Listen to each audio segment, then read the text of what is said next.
world as we know it is never truly what it seems. The thought of broken society slowly corrodes the psyche of the populace. And for one man, a world that just moments ago saw his family enjoying a Sunday out is but a commercial break in a deadly game he doesn't know he's playing yet. Spotlights swirl and spin around a stage where a lone contestant sits tied to a chair across from a man, a host who looks like he belongs in a clip from the glory days of TV game shows. His hair slicked back and sport coat perfectly pressed are a direct contrast to the man tied up. That man in the chair is Michael, and his bruised face hints that he is not tied up by choice.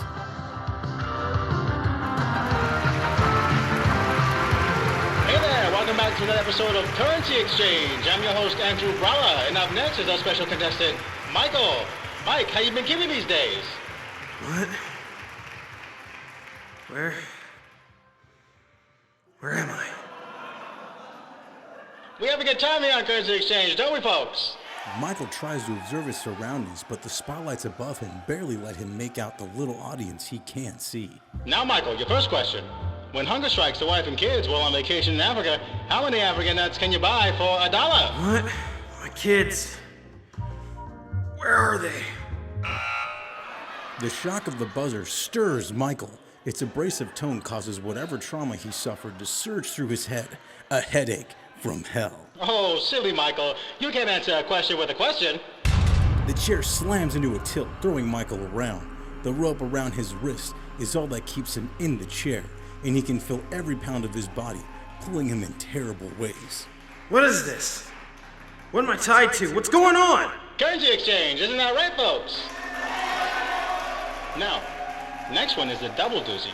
If you get it right, you go all the way back to the start of the game and have a fresh set of dues. But if you get it wrong, then you jump to a position 3, leaving you just one more question before the do or die round. Michael can barely focus, the pain he is in barely letting him speak, let alone think. But then he remembers his family. If I get it right, can I see my family? Can I make sure they're safe? Oh, silly Michael. Now, you and the family are enjoying a nice vacation in Cancun, Mexico, but you find yourself short on monies. You need pesos and you need them fast, but all you have is $1. Tell me, how many pesos can you buy for $1? Shit. I don't know. 20. 20 pesos? The lights fade to black. A tense silence befalls the show. Is this part of the game? What are the rules? Is this what happens when you're right? 20, right? Did I get it right? Hello? Michael is slammed further to the left. This chair of terror rotates with no understanding of comfort. But then, Michael feels a pulling on his legs. His legs, they are tied to the chair. Oh, silly, poor, stupid Michael. So close! The correct answer is 20.60 pesos.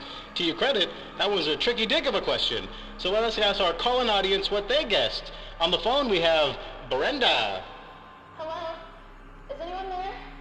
That voice, it rings familiar. Brenda! Brenda's my wife. Where is she? Oh, patience, Michael. Let her give us an answer. Michael, are you okay? Where are you? It's dark in here. The kids. I can't see the kids. Michael stirs to break free. The rage inside him may just be enough to break his captivity, but the struggle only leaves him in more pain. I'm gonna kill you, you son of a bitch! Watch the potty mouth there, sweet Michael. We have a very special guest you may have upset. Isn't that right, Mr. John Leguizamo? The spotlights swirl and spin yet again, but this time revealing that the audience, once thought to be demented onlookers, is revealed to be nothing more than a sea of cardboard cutouts, and at the front is a life-size stand-up poster of John Leguizamo from the past. I guess you could say you're really hanging with the homeboys now. Please! Just let my family go! Speed round, what year was Rice-A-Roni invented? What does that have to do with currency exchange? Michael is shocked, then slammed into fourth position. He now hangs upside down. The lights and all around have become a twisted, inverted reflection of this deadly game that is destined to be unwinnable. Oh, didn't answer fast enough. Please. Do whatever you want with me. Oh, most definitely, my Michael. I plan on it. The calm, yesteryear game show smile on our host's face is replaced with the grimace reserved for those thought to be possessed. The sound of the audience, the show's music, and the lights begin to fade away. giving way to red lights filling the stage. Just let my family go. Oh, I will, once you answer the final question. The host begins to shuffle away his cue cards, never losing eye contact with Michael. The look in his eyes says that he has not only found his prey, but is ready to do with it what he will. Yes, fine, I'll do it. I'll answer. In today's world, we are so busy missing the small things in life, appreciating the simple pleasures. We forget at the core of our being is a nervous system that simply just wants stimulation. So, dear Michael, I ask you this. How much ass would you eat for $1? What? The host throws the podium to the side, revealing he's wearing nothing below his belt. Michael has no choice but to look as the host slowly moves towards him. Oh, you heard me, silly. Don't act like you didn't. With every step, Michael can see more and more. He struggles to break free, stirring and thrusting. No matter what he does, the sight of Shaft swaying like a pendulum of fear. But then, as the host stands in front of Michael, he turns around to reveal his naked rear, unable to think straight from fear. The smell coming from his captor is something he can't ignore. It strikes him.